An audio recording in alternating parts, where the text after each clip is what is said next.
وعباد الرحمن الذين يمشون على الأرض هونا وإذا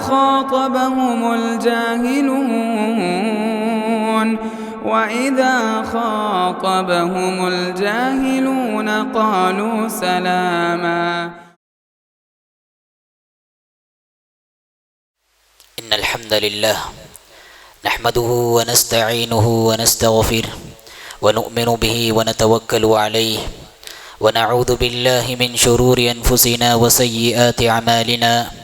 من يهده الله فلا مضل له ومن يضلل فلا هادي له.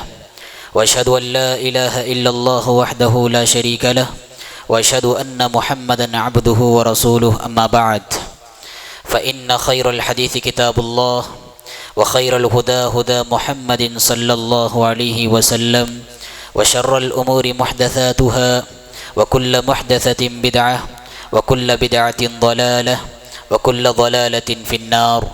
أعوذ بالله السميع العليم من الشيطان الرجيم من همزه ونفخه ونفسه. بسم الله الرحمن الرحيم. إن الذين قالوا ربنا الله ثم استقاموا تتنزل عليهم الملائكة ألا تخافوا ولا تحزنوا وأبشروا بالجنة التي كنتم توعدون. نحن أولياؤكم في الحياة الدنيا وفي الآخرة ولكم فيها ما تشتهي أنفسكم ولكم فيها ما تدعون نزلا من غفور رحیم.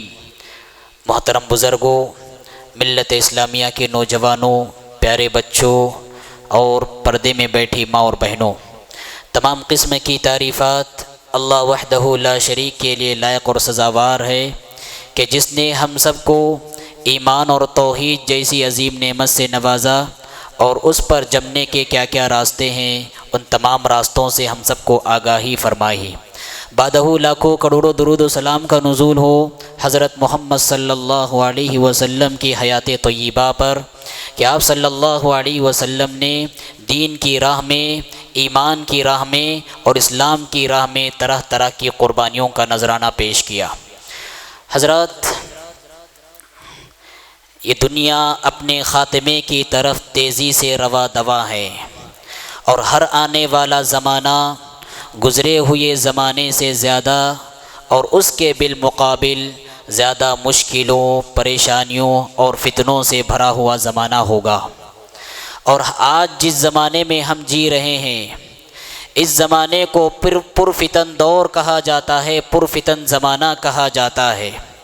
ایک طرف تو اہل حدیث اور اہل توحید کے لیے صنم پرستی، بت پرستی، مزار پرستی اور اولیاء پرستی کا فتنہ آزمائش بنا ہوا ہے.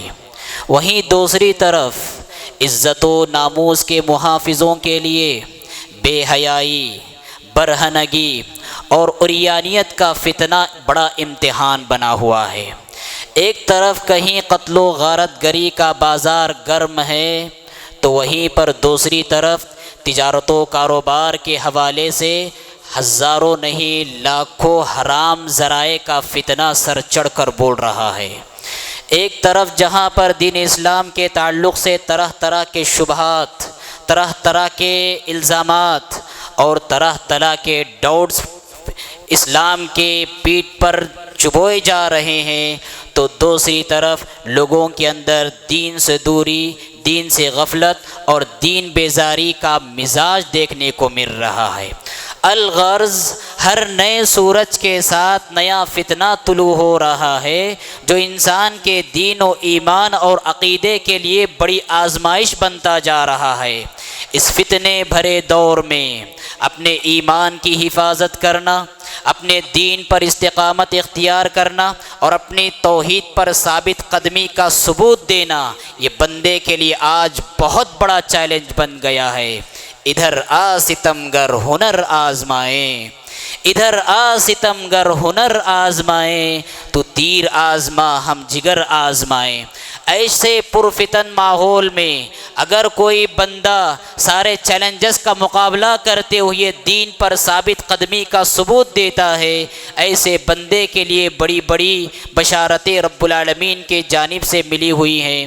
اللہ تبارک و تعالیٰ نے ارشاد فرمایا ان الذین قالوا ربنا اللہ، یقیناً جن لوگوں نے یہ نعرہ لگایا کہ ہمارا رب اللہ ہے، جن لوگوں نے اعلان کیا کہ ہم اللہ پر ایمان لے آئے، ثم استقاموا، پھر ایمان لانے کے بعد اس ایمان پر ثابت قدمی اختیار کر جاتے ہیں، استقامت اختیار کر جاتے ہیں۔ صرف ایمان لانا کافی نہیں، صرف اللہ ہمارا رب ہے یہ نعرہ لگانا کافی نہیں، اللہ کا نعرہ لگانے کے بعد اس پر ثابت قدم اختیار کرنا یہ بہت زیادہ ضروری ہے۔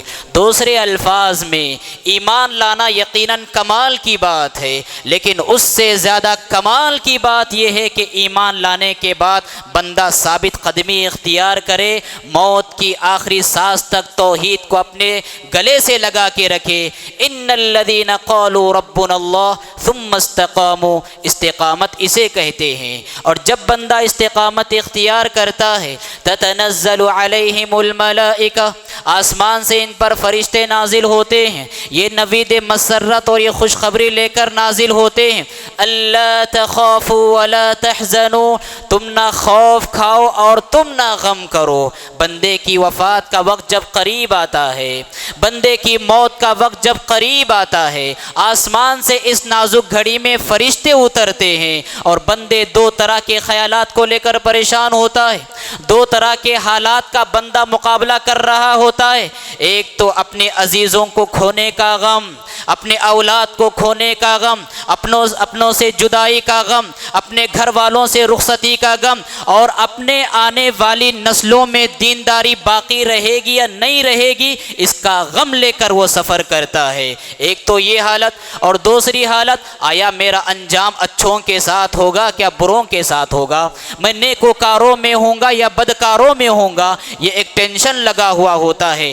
موت کی اس نازک گھڑی میں استقامت اختیار کرنے والے بندوں کو آسمان سے اترنے والے یہ فرشتے نوید مسرت دیتے ہیں اور کہتے ہیں اللہ تخافوا ولا تحزنوا، اے زندگی میں استقامت اختیار کرنے والے بندے، تجھے اپنے بیوی بچوں کا غم کھانے کی ضرورت نہیں، دینداری کو لے کر ان پر ٹینشن کرنے کی ضرورت نہیں، اور اپنے انجام کو یاد کر کے فکر مند ہونے کی ضرورت نہیں۔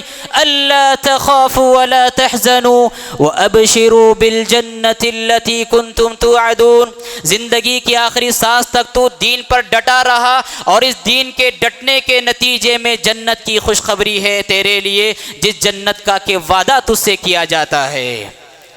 نحن اولیاؤکم فی الحیاۃ الدنیا وفی الآخرہ، دنیاوی زندگی میں بھی ہم تیرے ساتھ ہیں اور آخرت کی زندگی میں بھی ہم تیرے ساتھ ہوں گے۔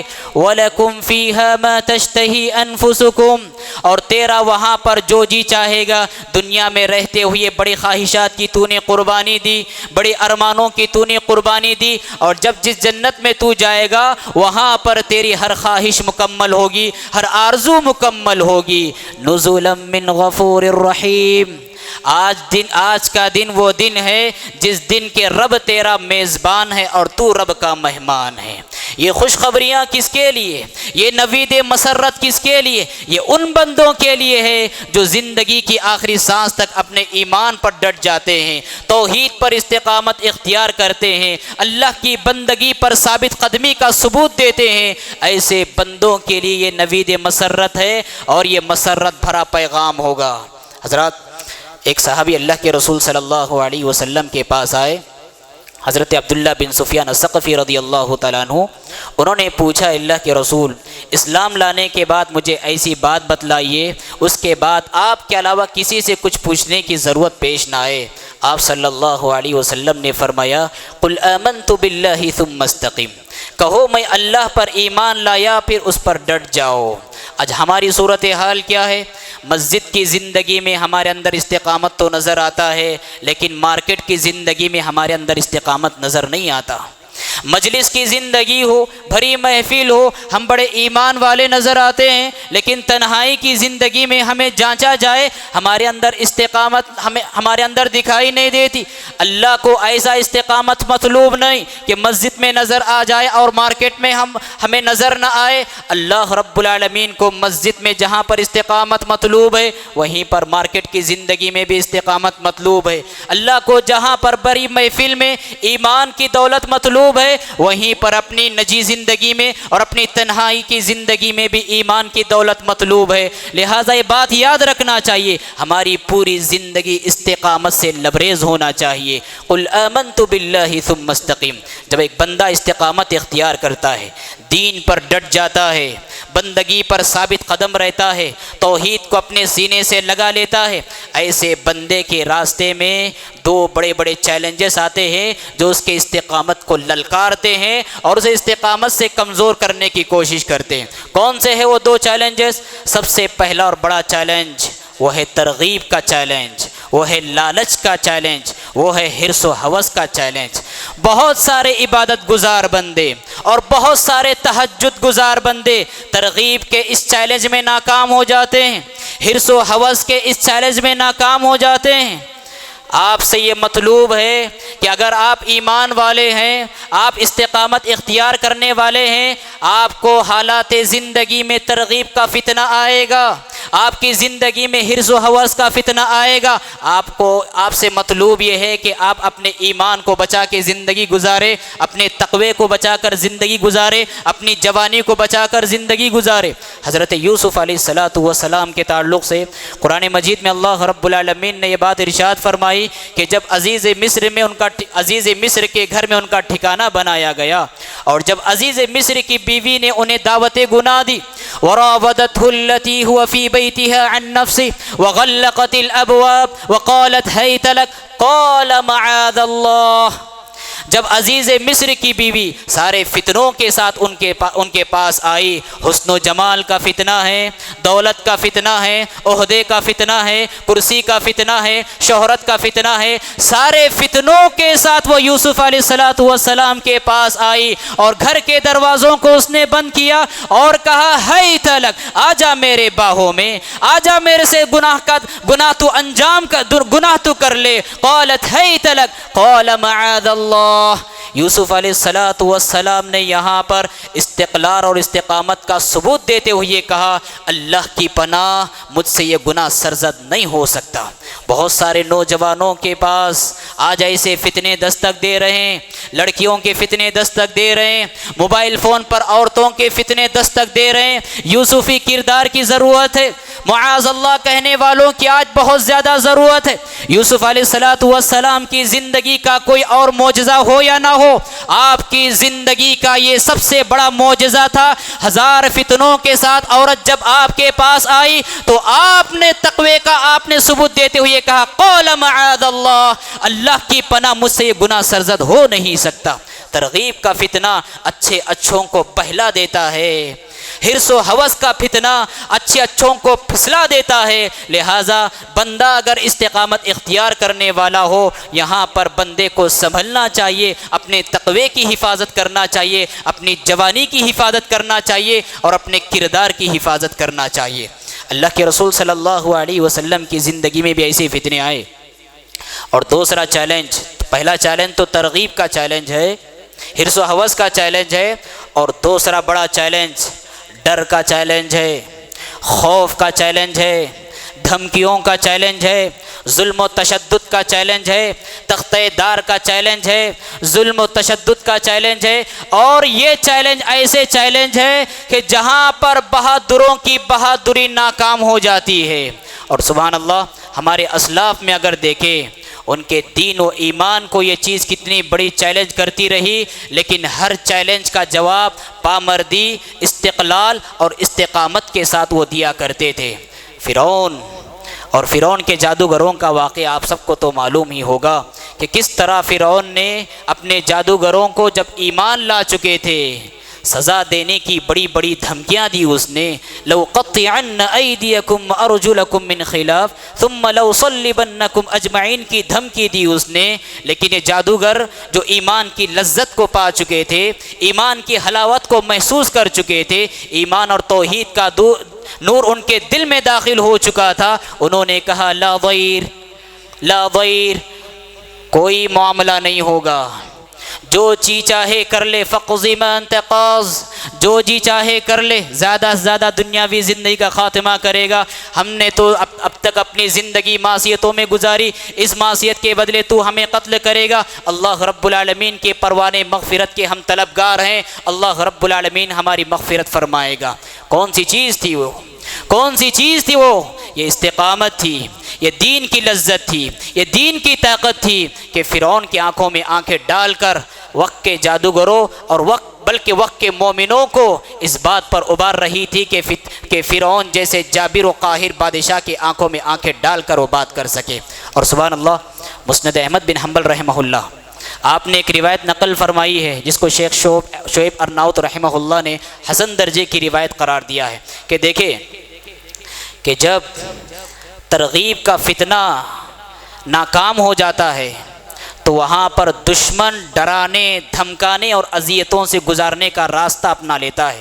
مسند احمد بن حنبل رحمہ اللہ نے اپنی کتاب میں ایک روایت نقل فرمائی ہے، اللہ کے رسول صلی اللہ علیہ وسلم جب معراج پر تشریف لے گئے، جنت کی سیر آپ نے کی، اور جنت کی سیر کرتے ہوئے آپ نے ایک حسین و جمیل مہک کا احساس کیا، ایک مزیدار خوشبو کا احساس آپ نے کیا۔ جبریل امین سے آپ نے پوچھا یہ خوشبو کیسی ہے؟ جنت کی سرزمین ویسے ہی معطر رہتی ہے، ویسے ہی مہکی ہوئی رہتی ہے، لیکن آپ نے ایک عجیب و غریب مہک کا احساس کیا۔ جبریل امین سے پوچھا یہ مہک آخر کیسی ہے؟ تو جبریل امین نے کہا یہ ماشطہ اور اس کی اولاد کی مہک کا نتیجہ ہے۔ ماشطہ کنگھی کرنے والی فرعون کے گھر میں ایک ملازمہ تھی جس کو حدیث کے الفاظ میں ماشطہ کہا گیا ہے، اور اس کا اللہ کے رسول صلی اللہ علیہ وسلم نے پوچھا کوئی اس کا معاملہ کیا، اس کا کیا ماجرا ہے؟ جبریل امین نے واقعہ سنایا کہ یہ ماشطہ خاتون، یہ کنگھی کرنے والی خاتون، یہ ملازمہ فرعون کے گھر میں ملازمہ تھی، فرعون کی بیٹی کو کنگھی کیا کرتی تھی۔ ایک مرتبہ کا واقعہ ہے کہ کنگھی کرنے کے دوران کنگھی اس کے ہاتھ سے چھوٹ کر زمین پر گر گئی، اور کنگھی اس نے اٹھاتے ہوئے بسم اللہ کہا۔ ہم میں سے بہت سارے لوگ ہاتھ سے کچھ چھوٹنے گرنے پر کیا کہتے ہیں؟ او مائی گاڈ، ارے باپ رے، اس طرح کے الفاظ کہتے ہیں، لیکن خاتون کا تقویٰ دیکھیے، اس نے کہا بسم اللہ، بسم اللہ کہتے ہوئے اس نے اٹھایا۔ فرعون کی بیٹی کے لیے نیا جملہ تھا، اس کے لیے نیا جملہ تھا۔ اس نے پوچھا یہ اللہ کون ہے؟ کیا میرا باپ تمہارا اللہ ہے؟ اس خاتون نے کہا نہیں نہیں، ربی و رب ابیک اللہ، ربی و رب ابیک اللہ، کہ میرا رب اور تمہارے باپ کا رب ہے اللہ۔ بیٹی نے کہا کیا میں اپنے ابو جان کو اس بات کی خبر دوں؟ خاتون نے کہا خبر دے سکتی ہو۔ اس نے جا کر خبر دی۔ فرعون نے کہا اس کو بلایا جائے۔ وہ ماشطہ خاتون کو بلایا گیا، اس کو بلایا گیا اور پوچھا گیا۔ فرعون نے پوچھا ان لکی ربا غیری، ان لکی ربا غیری، کیا میرے علاوہ بھی تیرا کوئی رب ہے؟ کیا میرے علاوہ بھی تیرا کوئی پالنہار ہے؟ اس نے کہا ربی و ربک اللہ۔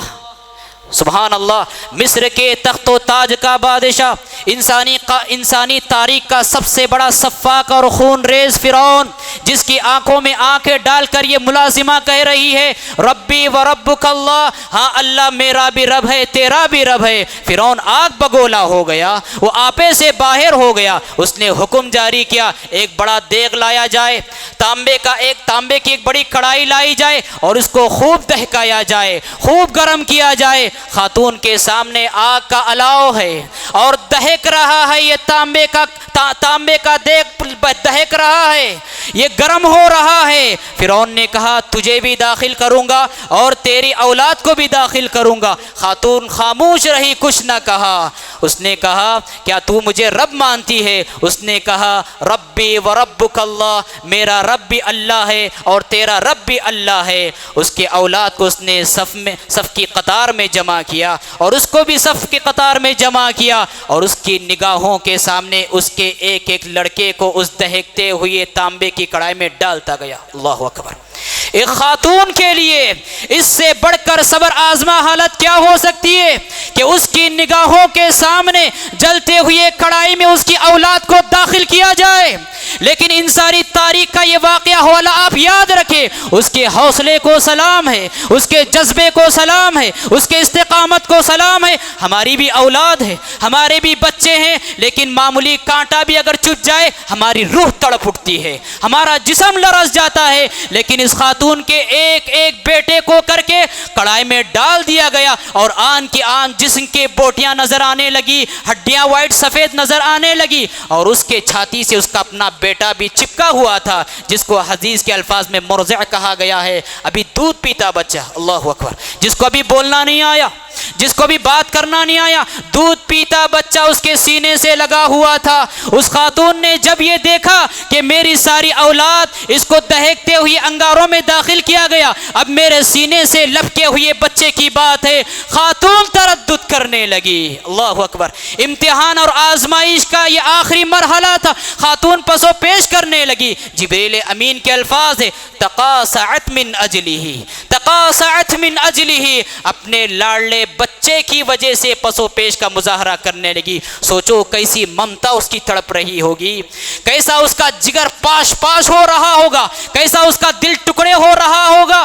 اس خاتون کے پس و پیش کو دیکھتے ہوئے وہ شیرخوار بچہ جس کے اندر ابھی بولنے کی صلاحیت نہیں تھی، اللہ کا کرشمہ ایسا ہوا، اللہ نے بولنے کی صلاحیت دی۔ بچے نے کہا یا امہ اقتحمی، یا امہ اقتحمی، اے ماں تردد کیوں کرتی ہے، اے ماں پس و پیش کیوں کرتی ہے، اے ماں کیا سوچ رہی ہے؟ تو کود جا اس گڑھے میں، تو کود جا اس الاؤ میں۔ نتیجے میں وہ ماں بھی کودتی ہے اور وہ بچہ بھی کود جاتا ہے، اور سبحان اللہ آن کی آن میں ساری فیملی کو جلا کر خاکستر کر دیا گیا، اور اگلے ہی لمحے رب العالمین کی سجائی ہوئی جنت کے مہک کے یہ مزے لے رہے ہیں۔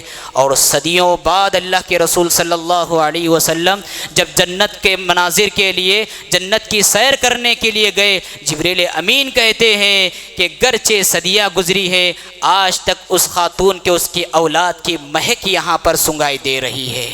سبحان اللہ۔ یہ ہے خاتون اور یہ ہے عورت۔ عورت صنف نازک ہوتی ہے، لیکن کب تک؟ جب تک اس کے دل میں ایمان کا نور داخل نہیں ہوتا۔ ایمان کا نور جب اس کے سینے میں داخل ہوتا ہے، وقت کے بڑے بڑے جابر اور قاہر بادشاہوں سے ٹکرانے کا حوصلہ لیتی ہے۔ حضرات یہ استقامت کی مثال، یہ اعلیٰ ظرفی کی مثال، یہ دین پر ثابت قدمی کی مثال ہماری ماؤں بہنوں کے لیے مشعل راہ ہے اور نمونہ ہے اور سنگ میل ہے۔ حضرات بات کیا کہنا چاہتا ہوں، استقامت کی راہ جب بندہ اپناتا ہے، ثابت قدمی کا راستہ جب بندہ اپناتا ہے، تو اس کے راہ میں ایسے چیلنجز آتے ہیں، ایسی دھمکیاں آتی ہیں، ایسی سزائیں آتی ہیں، اور ایسا ظلم و تشدد کے حالات آتے ہیں۔ لیکن بندے یہاں پر جب استقامت اختیار کرتے ہیں، ایسے بندوں کے نصیبے کی کیا کہنے، سبحان اللہ، یہ اپنے ظلم و تشدد کے آخری انجام کو پہنچ جاتے ہیں، ادھر رب العالمین ان کی مہمان نوازی جنت میں تیار کر کے رکھ دیتا ہے۔ تو حضرات استقامت کے راستے میں یہ دو بڑے چیلنجز آتے ہیں جن کا مجھے بھی سامنا کرنا ہوتا ہے اور آپ سب کو بھی سامنا کرنا ہوتا ہے۔ اللہ کے رسول صلی اللہ علیہ وسلم کی زندگی میں بھی کتنے چیلنج بھرے واقعات آئے، آپ کو بھی کتنا ڈرایا گیا۔ 3 سال تک آپ کو اور آپ کے خاندان کو چمڑے اور درختوں کے پتے کھانے پر مجبور کیا گیا۔ حرم شریف میں اونٹ کی اوجڑی آپ کے گردن مبارک پر لا کر ڈالی گئی۔ طائف کی وادی میں آپ کو زخمی کیا گیا، آپ کی نگاہوں کے سامنے آپ کے چچا کو درندگی کے ساتھ قتل کر دیا گیا۔ احد کے میدان میں آپ کے چچا کو تڑپا تڑپا کر قتل کر دیا گیا۔ خندق کی وادی میں آپ نے اپنے پیٹ پر 2 پتھر باندھے ہیں۔ ایسے صبر آزما حالات سے آپ بھی گزرے ہیں۔ ہم پر ذرا مصیبت آ جائے ہم کیا کہتے ہیں؟ اللہ سے شکوہ کرتے ہیں ہم، اللہ تیرا کیا بگاڑا تھا میں نے، اللہ تیرا کیا برا کیا تھا میں نے؟ سوال یہ ہے اللہ کے رسول نے اللہ کا کیا بگاڑا؟ اللہ کے رسول بھی تو آزمائشوں سے گزرے ہیں، اللہ کے رسول بھی تو امتحانات سے گزرے ہیں، اور یہ آزمائش اور یہ امتحانات اور یہ مصائب اللہ کے رسول صلی اللہ علیہ وسلم کے بعد وراثت میں حضرات صحابہ کو بھی ملے۔ حضرت عدی بن حاتم رضی اللہ تعالیٰ عنہ، حضرت خبیب بن عدی رضی اللہ تعالیٰ عنہ، کس کو نہیں معلوم کہ جب مشرکین نے ان کو پکڑ کر جب تختہ دار کی طرف لے جانے لگے تو کہا کہ 2 رکعت مجھے سنت پڑھنے کی مہلت دی جائے۔ 2 رکعت سنت انہوں نے تختہ دار پر چڑھنے سے پہلے قائم فرمائی، اور یہ ان کی سنت آج تک جاری ہے کہ جس مسلمان کو بھی تختہ دار پر چڑھایا جاتا ہے 2 رکعت سنت قائم کی جاتی ہے۔ اور جب تختہ دار کی طرف لے جایا جا رہا تھا ان کی زبان مبارک سے پر یہ اشعار تھے، وَلَسْتُ أُبَالِي حِينَ أُقْتَلُ مُسْلِمًا عَلَى أَيِّ شِقٍّ كَانَ لِلَّهِ مَصْرَعِي وَذَلِكَ فِي ذَاتِ الْإِلَهِ وَإِنْ يَشَاء يُبَارِكُ عَلَى صِلْوٍ أَوْ شَالٍ مُمَزَّعِ۔ اگر اللہ کی راہ میں میں ثابت قدمی اختیار کرتے ہوئے ختم کیا جا رہا ہوں تو مجھے کوئی پرواہ نہیں ہے، وہی پروردگار ہوگا کہ میرے جسم کو چھلنی کیے جانے کے بعد، میرے جسم کی تکہ بوٹی کیے جانے کے بعد، ایک ایک تکے اور ایک ایک بوٹی کے بدلے میں اللہ رب العالمین مجھے اجر و ثواب سے نوازے گا۔ سبحان اللہ، یہ استقامت کے وہ عظیم بادشاہ ہیں، یہ استقامت کے وہ عظیم پیرکار ہیں کہ جو ہمارے لیے مشعل راہ ہیں، جو ہمارے لیے سنگ میل کی حیثیت رکھتے۔ ان کے پاس بھی فتنے تھے، ان کے پاس بھی کارنامے تھے، ان کے پاس بھی کاروبار تھے، لیکن انہوں نے دین کی راہ میں استقامت اختیار کرنے کا ہنر جانا ہے۔ لہذا بھائیوں، فتنوں کے اس دور میں دین پر استقامت اختیار کرو۔ بے حجابی اور برہنگی کے اس ماحول میں اپنی عزت و آبرو کی حفاظت پر استقامت اختیار کرو۔ جھوٹ اور دغا بازی کے اس ماحول میں سچائی اور امانت داری پر استقامت اختیار کرو۔ گناہوں کے اس ماحول میں نیکیوں پر استقامت اختیار کرو۔ رمضان گزر گیا، اس کا مطلب یہ نہیں کہ اسلام ہماری زندگی سے ختم ہو جائے۔ وَاعْبُدْ رَبَّكَ حَتَّى يَأْتِيَكَ الْيَقِينُ، ہمیں یہ راہ مطلوب ہے موت کی آخری سانس تک، ہم سے یہ راستہ مطلوب ہے موت کی آخری سانس تک۔ وَاعْبُدْ رَبَّكَ حَتَّى يَأْتِيَكَ الْيَقِينُ، زندگی کی آخری سانس تک رب العالمین کی بندگی میں ہماری عبادت گزرنی چاہیے، ہماری زندگی گزارنا چاہیے۔ میں دعا کرتا ہوں رب العالمین سے، بار الہ ہم سب کو توحید پر استقامت اختیار کرنے کی توفیق عطا فرما، بار الہ ہم سب کو تیری بندگی پر ڈٹ جانے کی توفیق عطا فرما، بار الہ تیری محبت کا جذبہ ہمارے سینوں میں داخل کر دے، پیارے نبی صلی اللہ علیہ وسلم کی سچی اطاعت و فرما برداری کا جذبہ ہمارے سینوں میں داخل کر دے، بار الہ ہم سب کو اپنے کلام سے جوڑ دے، اپنے کلام کی لذت ہمیں نصیب فرما، اپنے کلام کی چاشنی ہمیں نصیب فرما، بار الہ دنیا میں جہاں کہیں مسلمان پریشان ہے سارے مسلمانوں کی پریشان حالیوں کو دور فرما، بار الہ مسلمان نوجوان خاص طور پر بے روزگاری کے معاملے میں بہت پریشان ہے، مسلم نوجوانوں کو نیک سے نیک روزگار مہیا فرما، بار الہ بہت سارے مسلمان بیمار حال ہیں انہیں شفاء کاملہ عطا فرما، بار الہ اہل غزہ کی مدد فرما، بار الہ فلسطینیوں کی مدد فرما، بار الہ جو طاغی ہیں، عاصی ہیں، خطاکار ہیں، مسلمانوں کے دشمن ہیں انہیں صف ہستی سے مٹا دے، ان کی صفوں میں زلزلے جاری فرما، بار الہ جہاں پر مسلمان مظلوم ہیں مجبور ہیں ایسے مسلمانوں کی بھرپور مدد فرما، بار الہ جب تک ہمیں رکھے ایمان اسلام اور توحید کے سائے میں رکھے، اور جب اس زمین سے اٹھا لے آخری وقت میں کلمہ لا الہ الا اللہ زبان پر جاری و ساری ہو۔ اقول قولی ھذا واستغفر اللہ لی ولکم ولسائر المسلمین فاستغفروہ انہ هو الغفور الرحیم۔ مسجد عباد الرحمن کے پلیٹ فارم سے ہونے والی دعوت و تبلیغ کے مشن کو آگے بڑھانے میں ہمارا بھرپور ساتھ دیں۔ علم و عمل سے ناطہ جوڑنے کے لیے اہل علم سے جڑیں۔ مسجد عباد الرحمن کے یوٹیوب چینل کو سبسکرائب کریں اور آگے شیئر کرنا ہرگز نہ بھولیں۔ فجزاکم اللہ خیرا۔